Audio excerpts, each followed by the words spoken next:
Assalamualaikum warahmatullahi wabarakatuh. Perkenalkan, nama saya Putri Lestari dengan NIM 431220100355.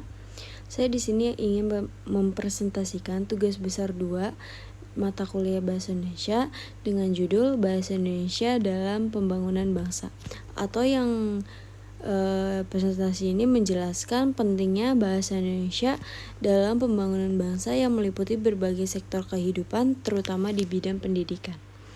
Slide pertama ada pengertian bahasa. Bahasa adalah alat komunikasi bagi manusia, baik secara lisan maupun tertulis.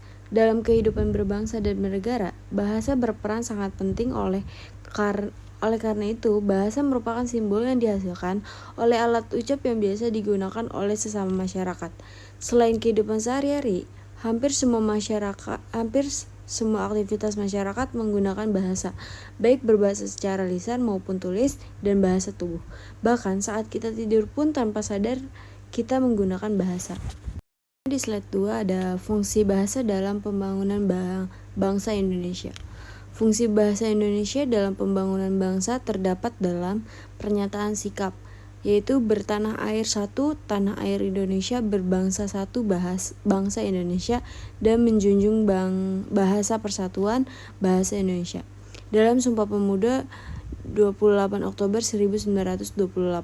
Hal ini merupakan perwujudan politik bangsa Indonesia yang menempatkan bahasa Indonesia sebagai bahasa persatuan atau nasional bangsa Indonesia. Bahasa Indonesia telah menyatukan berbagai lapisan masyarakat ke dalam satu kesatuan bangsa Indonesia. Bahasa Indonesia mencapai puncak perjuangan politik sejalan dengan perjuangan politik bangsa Indonesia dalam mencapai kemerdekaan pada tanggal 17 Agustus 1945. Di slide 3 ada pengaruh bahasa Indonesia di berbagai sektor kehidupan. Yang pertama itu ada pendidikan. Bahasa Indonesia mendorong peningkatan kualitas dan aksesibilitas pendidikan. Yang kedua ada bisnis. Sebagai bahasa nasional, bahasa Indonesia mempermudah berkomunikasi dan menjalin kerjasama di pasar domestik. Yang ketiga itu ada budaya. Bahasa Indonesia adalah sarana penting dalam melestarikan dan memperkuat identitas dan budaya. Selanjutnya ada di slide keempat ada fokus pada bidang pendidikan. Yang pertama itu ada bidang keterampilan. Bahasa Indonesia yang baik membantu siswa menguasai keterampilan berbahasa secara efektif.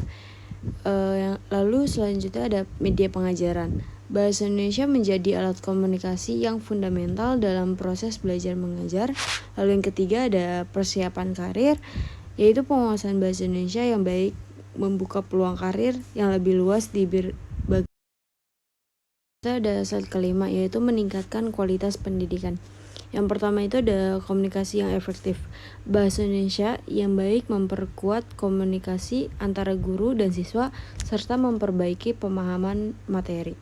Lalu yang kedua ada peningkatan literasi. Dengan bahasa Indonesia yang benar dan baik, siswa akan lebih termotivasi untuk membaca dan menulis dengan baik. Lalu yang ketiga ada kesetaraan akses. Penggunaan bahasa Indonesia yang benar dan baik di dalam sistem pendidikan membantu mengurangi kesenjangan akses pendidikan. Selanjutnya yang keenam, slide keenam itu ada kosakata bahasa Indonesia.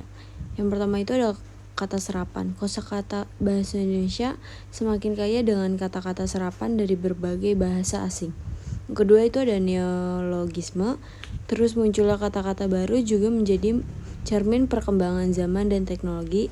Lalu yang ketiga ada pemajuan daerah. Kata-kata khas daerah juga semakin digunakan dalam bahasa Indonesia untuk memperkokoh jati diri dan keanekaragaman budaya. Itu ada kesimpulan. Bahasa Indonesia memainkan peran sentral dalam pembangunan bangsa, menjadi alat komunikasi resmi yang menyatukan masyarakat dengan identitas nasional. Dalam berbagai sektor, khususnya pendidikan, penggunaan bahasa ini mendukung pertukaran ilmu pengetahuan, memperkuat persatuan, dan menciptakan dasar yang kokoh untuk kemajuan bangsa. Dengan menjaga dan memajukan bahasa Indonesia, kita membangun fondasi kuat bagi pembangunan yang berkelanjutan dan Di sini ada slide terakhir, yaitu saran. Sebagai kaum intelektual, kita harus menjaga bahasa Indonesia agar menjadi bahasa yang dapat mempersatukan berbagai kelompok masyarakat. Hal ini dapat dilakukan dengan mengadakan pembinaan dan pengembangan bahasa Indonesia agar tercapai pemakaian yang cermat, tepat, dan efisien. Baik, sekian presentasi dari saya. Kurang lebihnya mohon maaf. Wassalamualaikum warahmatullahi wabarakatuh.